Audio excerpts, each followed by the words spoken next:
여러분, 창세기에 보면요, 한 가족이 나와요. 겉보기엔 뭐 평범해 보이는데 그 속을 들여다보면 정말 욕망, 속임수, 약점, 결함 이런 것들로 그냥 가득 차 있거든요.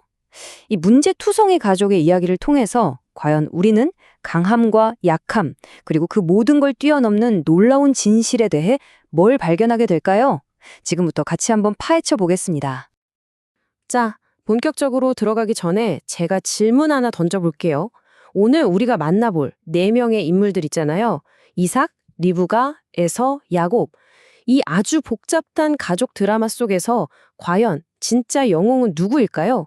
이 질문을 마음속에 담아두시고 이야기를 따라와 주시면 좋겠습니다. 네, 오늘 이야기는 크게 이렇게 6단계로 한번 따라가 볼 거예요.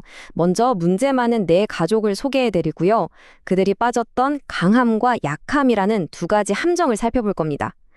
그리고 나서 모든 걸 뒤엎는 하나님의 놀라운 반전을 확인하고 이 옛날 이야기가 오늘 우리에게 어떤 의미가 있는지, 왜 하나님은 약한 자를 사랑하시는지 그 이유까지 찾아보겠습니다. 자, 이야기의 중심에는 바로 이 네 사람이 딱 버티고 있습니다. 아버지 이삭은 좀 조용하고 수동적인 인물이고요. 반대로 어머니 리브가는 굉장히 적극적이고 강인한 여성이었죠. 첫째 아들 에서는 들판을 막 누비는 아주 유능한 사냥꾼이었고, 둘째 아들 야곱은 장막에 조용히 머무는 사람이었습니다. 이렇게 각기 다른 성향이 어떻게 얽히고 설켜서 거대한 갈등을 만들어내는지 지금부터 한번 보시죠. 자, 첫 번째 파트입니다. 4명의 문제투성이 가족. 이야기는요, 아버지 이삭이 이제 나이가 들어서 맏아들한테 마지막 축복을 해주려는 바로 그 순간에 시작돼요. 이 축복 하나를 둘러싸고 가족의 모든 갈등이 그냥 빵 하고 터져버리죠. 자, 그럼 먼저 이 가족 중에서 자기 힘, 그러니까 강함을 믿다가 함정에 빠져버린 사람들부터 한번 살펴볼게요. 그 첫 번째 주자는 바로 맏아들 에서입니다. 이게 진짜 흥미로운 부분인데요. 당시 문화에서는 에서랑 야곱이 그냥 뭐 성격이 좀 다른 형제, 이 정도가 아니었어요. 이건 뭐랄까, 우등생과 열등생의 문제 같은 거 같죠. 힘있고, 사냥 잘하고, 털도 많은 에서는 아주 남자답고 매력적인 우월한 존재로 여겨졌습니다. 반면에 조용히 집에만 있는 야곱은 그에 비해 한참 부족한 인물로 보였던 거죠. 에서는 모두가 인정하는 강한 자였습니다. 에서가 가졌던 이 장자권이라는 게요, 그냥 뭐 재산 좀 더 물려받는 그런 차원의 권리가 아니었어요.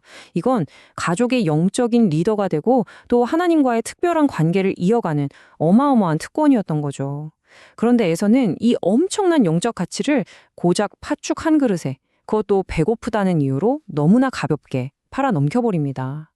이게 그냥 아유 철없네 할 일이 아니라 하나님과의 관계 자체를 되게 하찮게 여겼다는 뜻이 되는 거예요. 근데 놀랍게도요, 이 에서랑 되게 비슷한 사람이 또 있어요. 바로 자기 어머니 리브가입니다. 그녀 역시 굉장히 강하고 진취적이고 용감한 여성이었거든요. 하지만 그녀 또한 자신의 강함을 너무 믿은 나머지 하나님의 계획을 기다리지 못하고 속임수라는 인간적인 방법을 써버립니다. 결국 이 두 사람의 강함은 비극적인 결과를 낳았어요. 에서는 축복을 빼앗기고 통곡했고, 리브가는 그토록 사랑했던 아들 야곱을 다시는 못 보게 됐죠. 자신의 힘을 믿는다는 게 얼마나 위험한 함정일 수 있는지를 똑똑히 보여주는 겁니다. 자, 이제 동전의 뒷면을 한번 볼까요? 이번에는 자신의 약함 때문에 세상의 강함을 막 갈망하다가 또 다른 종류의 잘못을 저지르는 사람들 이야기입니다. 아버지 이삭을 보면요, 참 수동적이고 연약한 인물이에요. 늘 두려움에 떨었고 자기가 뭘 주도하기보다는 누군가 강한 사람한테 기대려고만 했죠. 그래서 아내 리브가에게서는 돌아가신 어머니의 위로를 찾으려고 했고, 또 강인한 아들의 에서를 보면서 자기가 갖지 못한 힘이란 안정을 얻으려고 했던 거예요. 이삭한테는 강함이 곧 구원이었던 셈이죠. 야곱도 똑같았어요. 그가 왜 그렇게 장자권을 원했느냐? 이게 무슨 영적인 갈망 때문이 아니었거든요. 그냥 자기가 약하니까 힘센 형 에서가 가진 그 세상적인 힘, 지위 이런 게 너무 부러웠고 탐이 났던 거예요. 야곱에게 장자권과 축복은 자기 약점을 커버해줄 아주 강력한 무기, 그 이상도 이하도 아니었던 거죠. 그러니까 핵심이 이거예요. 이삭과 야곱의 약함이 결코 무슨 미덕이 아니었다는 거죠.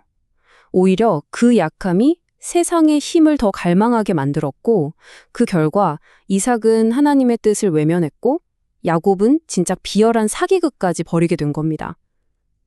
결국 보면요, 그들의 약함도 똑같이 가정을 파괴하는 비극을 낳은 거예요.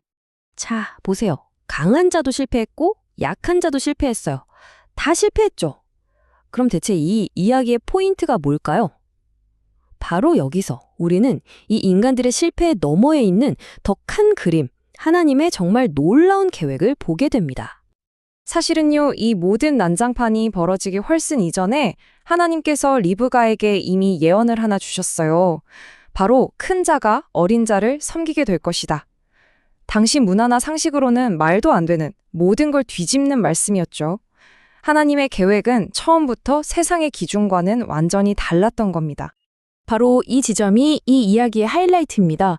이삭, 리브가, 에서, 야곱, 네 사람 중에 단 한 명도 하나님의 뜻에 순종한 사람이 없어요. 전부 자기 욕심, 자기 두려움에 따라서 움직였잖아요. 근데 정말 놀랍게도요.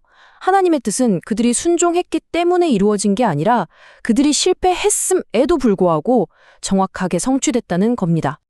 이 수천 년 전의 이야기가요, 시대를 뛰어넘어서 오늘을 사는 우리에게도 똑같이 적용되는 두 가지 함정을 아주 완벽하게 보여주고 있습니다. 자, 한번 생각해 볼까요, 여러분?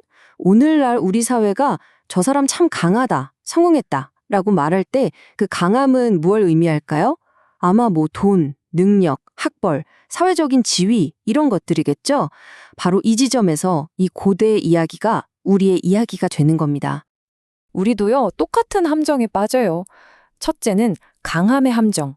내가 가진 것들, 내 돈, 내 능력을 의지하다가 점점 하나님이 필요 없다고 느끼게 되는 거죠. 에사와 리브가처럼요. 반대로 약함의 함정도 있어요. 이건 내가 가지지 못한 것들, 세상의 힘을 막 우상처럼 갈망하면서 저것만 있으면 내가 구원받을 텐데 하고 믿는 거예요. 이삭과 야곱처럼 말이죠. 결국 보면 이 두 함정의 뿌리는 똑같아요. 하나님이 아닌 다른 것을 신뢰한다는 점이죠. 그렇다면 이 이야기의 결론이 뭘까요? 아, 그러니까 우리 더 착하게, 더 강하게 살아야겠다? 이런 교훈이 절대 아닙니다. 오히려 이 모든 실패를 통해 드러나는 하나님의 본성, 거기에 대한 아주 깊은 통찰을 우리에게 주는 거죠. 세상의 논리는 간단하죠. 강하고 능력 있는 사람이 인정받고 성공은 내 힘으로 쟁취하는 거라고 하잖아요. 그래서 우리도 모르게 하나님도 좀 괜찮은 사람, 선한 사람을 좋아하시겠지 이렇게 생각하기 쉬워요. 하지만 이 이야기가 보여주는 복음의 논리는요. 이걸 완전히 뒤죽어 버립니다. 하나님의 능력은 오히려 우리의 약함 속에서 나타나고 그분의 사랑은 자격 없는 자에게 거저 주어지는 선물이고 무엇보다 그분은 바로 우리처럼 문제투성이인 약한 자들을 사랑하신다는 겁니다. 이 놀라운 진리는 예수님의 말씀에서 더 분명하게 드러나요. 예수님께서 그러셨잖아요. 건강한 사람에게는 의사가 필요 없다고.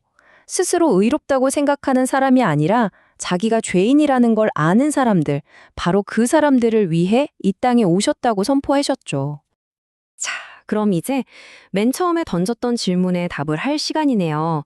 이 이야기의 영웅은 누구였을까요? 이삭? 리브가? 에서? 야곱? 아닙니다. 아무도 아니에요. 이 이야기의 진짜 주인공은요, 이렇게 엉망진창인 인간들을 통해서, 아니 그들의 실패에도 불구하고 자신의 선한 뜻을 신실하게 이루어 가시는 하나님, 바로 그분 자신입니다.